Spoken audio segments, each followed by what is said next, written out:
I think we're good. I think we're on a little bit early just to make sure this is working. Looks like it might be. It's a beautiful day here. Monday of Holy Week. Sitting out on my porch. It's a beautiful sunny day. Birds are singing. Way too many carpenter bees are buzzing around. I've put a bounty on their heads. I'm paying cash for every carpenter bee that my kids kill. We have multiple badminton rackets laying around that we're using as our weapons of choice. We've we've gone through probably half a dozen of them already that get smacked against other things as we're. Oh, there's one right there. Hey, Britton, how you doing? I'm not going to be typing any responses that I know of because I can't do two things at once. We'll give it another couple minutes here. Anyway, yeah, it's a gorgeous, gorgeous day here today. Beautiful, sunny 70s on my porch, which is one of our quarantine projects that I've been looking at for 2 years. Just going, I really want to redo this place, this thing. And now we've got time, and I got people here that are helping me, and we're going to finish it today. Finish screening it in. And sweet. Can't wait to be out here. Anyway. Well, I'll tell you what. It's a minute or so. I don't know. I'll give it another minute or so. See what happens. Hope everybody is doing well. We're kind of, like everybody else, trying to figure out how we do homeschooling. You seeing all over the place, all over the internet, all over social media about how much this is going to be a great thing for teachers. They're out of their jobs, but never will they be as appreciated as they are right now. People are realizing the high value of teachers. John Krasinski in his latest Some Good News podcast thing or whatever video thing that he does said, I'm getting ready to propose that all teachers get paid $1.17 million a day. Everybody's appreciating their teachers now. Anyway, well, here's what I'm going to go ahead and get cranking here.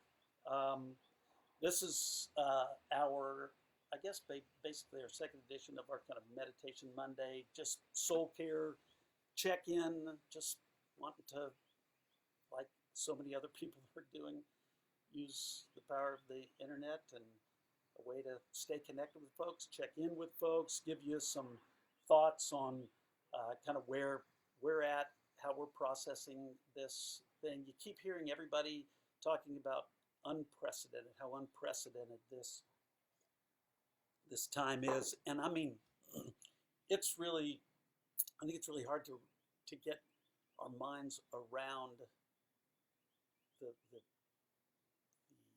weight and the breadth. I mean, just how huge this thing is. Truly, we hope, a once-in-a-lifetime thing, at least in our lifetime, to think that the entire world is stopped. Everything, sporting events, concerts, every entertainment venue, everything. It's unprecedented. So it's crazy, and I want to really pay attention to that, knowing that this is so unique, believing that God's sovereign in everything. He's up to something in all of it. So I want to really be paying attention to what that is and using this time to really to do that, pay attention. I was talking with some guys the other day that it's interesting that all this happened during Lent, when you kind of typically are giving something up, you're fasting something, and do, everybody gives up, or not everybody, you give up something. And the idea of fasting is it kind of makes you more, it's a discipline, it makes you more aware of the other things that are going on around you, what you do have, and it's just so interesting that this is happening during the Lenten season, and everybody now is forced to fast, whether they want to or not, whether they like it or not, whether they even know what that is or not. Everybody's fasting, and I think it automatically, because of what fasting is, it makes us aware, and so I really want to encourage us to press into being aware, and I'm really wanting to do that. I was in a small group. Here's the thoughts that I have today. I was in a small group with some guys several weeks ago, right at the very beginning of this whole thing, and we've been going through the Gospel of John together, just kind of chapter by chapter, and we were in chapter 11, and it was so it seemed so relevant to exactly where we were, and it was really cool to see these guys kind of lights go on and go, oh, this really applies to who we are and what we're doing today. John 11's the story of Lazarus' death, and the things that catch me and seems particularly relevant in that in this story to me are Lazarus is the brother of Mary and Martha. They're good friends of Jesus. They live in Bethany. Whenever Jesus is in Bethany, he stays at their house, so they're good friends. Lazarus gets ill, and says, verse 3, so the sisters sent to him, to Jesus, saying, Lord, he whom you love is ill. And the word love there is phileo, which is the brotherly love. He who is your buddy, who is your friend, who you really love, is ill. And it says, when Jesus heard this, he said, the sickness doesn't lead to death. It's for the glory of God, so the Son of God may be glorified in it. And then verse 5 says, now Jesus loved Martha and her sister and Lazarus, period. And the word loved there is, they said, Martha says, Lord, the one you love, phileo, brotherly love, the one you really like, your buddy, is ill. Jesus loved Mary and Martha. That word is in the Greek is agape. So that's this, Jesus perfectly loved them, selflessly loved them. So his love is for them is higher than theirs even is for him. And then let me just read through it. Now, Jesus loved Martha, her sister, and Lazarus. So, when he heard that Lazarus was ill, he stayed 2 days longer in the place where he was. And if you're paying attention to that the way that sentence starts, I don't know, I think for a long time I just kind of breezed by that. Now Jesus loved Mary and Martha, and he stayed 2 days longer, but it says so, which implies intent, right? So that means he thought it through. He hears Lazarus, who he loves, agape's perfect love, and Mary and Martha is sick, and it's a serious sickness, and he knows that. He hears that he's sick, and instead of, I think it should read, I think it should read, so, when he heard that Lazarus was ill, he dropped everything that he was doing, and he hightailed it to Bethany to be with them, to take care of this, to deal with it, to relieve them of their suffering and their pain and their loss and all that kind of stuff. So it's really interesting that the word so is there, because it makes me think Jesus thought through it. Lazarus is ill, and he knows it's serious illness. And he thinks through, okay, well, I guess then we better stay here for 2 more days. And that just seems so unlike Jesus, doesn't it? but I think that's the thing that caught me and caught us in this small group, uh, was that apparently we make more of our suffering than Jesus does, than God does. Um, and it is clear that he loves him. He loves them, agapes them, perfect love, and yet he stays. And so he is obviously up to something there. He's up to something really significant, um, that they don't see. Doesn't make sense to them, confuses them. The story goes on. Finally, he goes. Martha comes out and says, Lord, why weren't you here? If you were here, my brother wouldn't have died. Mary comes and does the same thing, falls down at his feet, uh, which that's an interesting little detail. She falls down at his feet when she comes, the very feet that she had fallen down at before, and anointed, washed with her tears and anointed with oil, um, the last time he was there. So that's an interesting picture of her humility and her what she thinks of him. But they're all sad and confused. Um, so it seems pretty obvious that Jesus is up to something here. He's doing something. It is not obvious to them what it is. And it's so it catches all of them. It catches the three of them, but I think it catches everybody that's around them too. Um,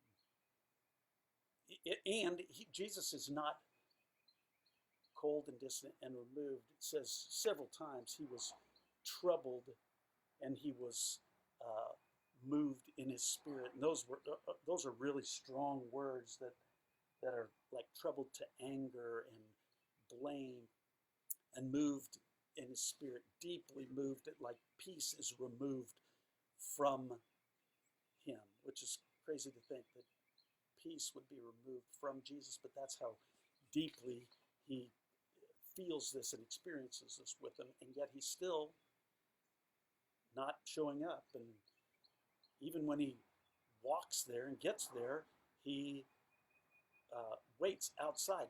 Martha comes outside. He doesn't immediately come to their house. He's still waiting outside the city. Martha goes to him, has her interaction with him, comes back, gets Mary. Mary goes to him, comes back. So even when he gets there, he's not going directly to their house or dealing with it. So it's all so confusing, I think. And that's to me where it relates to where we're at right now.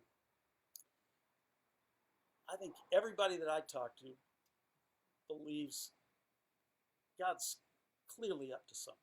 Something's going on in this unprecedented thing. We're all figuring out new ways of doing things. We're saying no to things. Everything has changed. God's clearly up to something. So what is that? What's he up to? And I think our natural tendency is to ask the same questions that Mary and Martha asked. Lord, if you've been here, what are you doing? Why are you letting this happen? Why would you let this happen?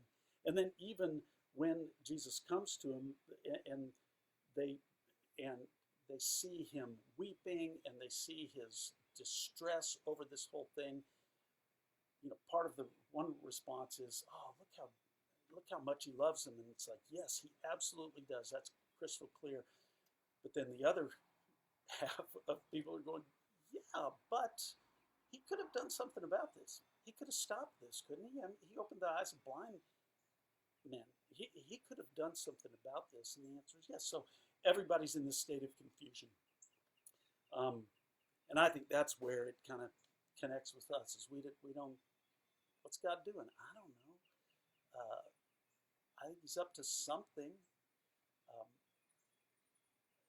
He's clearly, I hear people talk about he's doing something in the nation. I think he's doing something in the nation, in the world, because everybody is affected by this. God's sovereign. So yeah, but I guess anything that he does on that scale, he does that is made up of what He's doing in individuals' lives. And if we just focus on what's God doing in the big world, what's the big plan here? First of all, I think that is a slippery slope and can be pretty dangerous, because to figure out what God's doing on a global scale is way beyond any of our pay grades. And I think we can get into a lot of trouble there. But what I can wonder, and I've got some more control over, is what's God doing in me. And anything God's doing on a global scale is happening with individuals. So the question, I think the good question, the question I want to leave us with today, for us to kind of wrestle with a little bit, and I know you probably are, I'm not assuming that any of us are just kind of skating by this. I think I know that this deeply affects everyone we're thinking about it. But I would encourage us this week to think about what might God be up to. What might He be doing?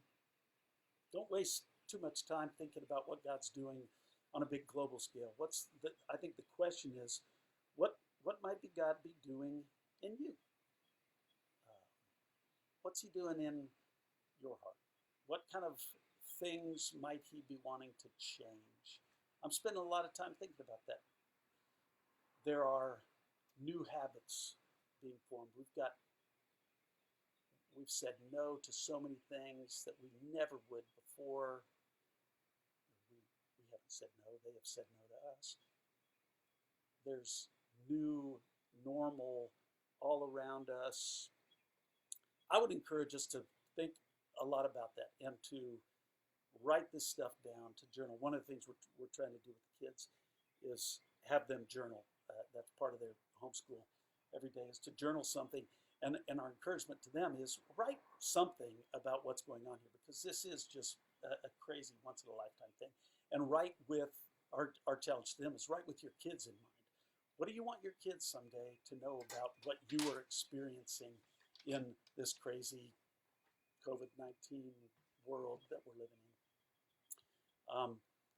And my hope there is that they'll look back on that and it'll put a little face to it, that it'll be really valuable, that it'll help them, help us recognize what was going on, what's God up to. So that's my challenge, I guess. That's kind of where I'm at, and would encourage you all. Just think about what God might be doing in you. Write some of those things down. Remember those things. Be reminded of who God is. That's one of the things that I loved about the time in John 11 with this small group of guys, that it was so cool to see how directly this connects and relates to us right now. We don't know what God's up to. He's clearly up to something. Could He end it all? Absolutely. Why isn't He? We're kind of in that middle waiting section, but what's He doing? What is going on? What's growing in us? What's dying in us?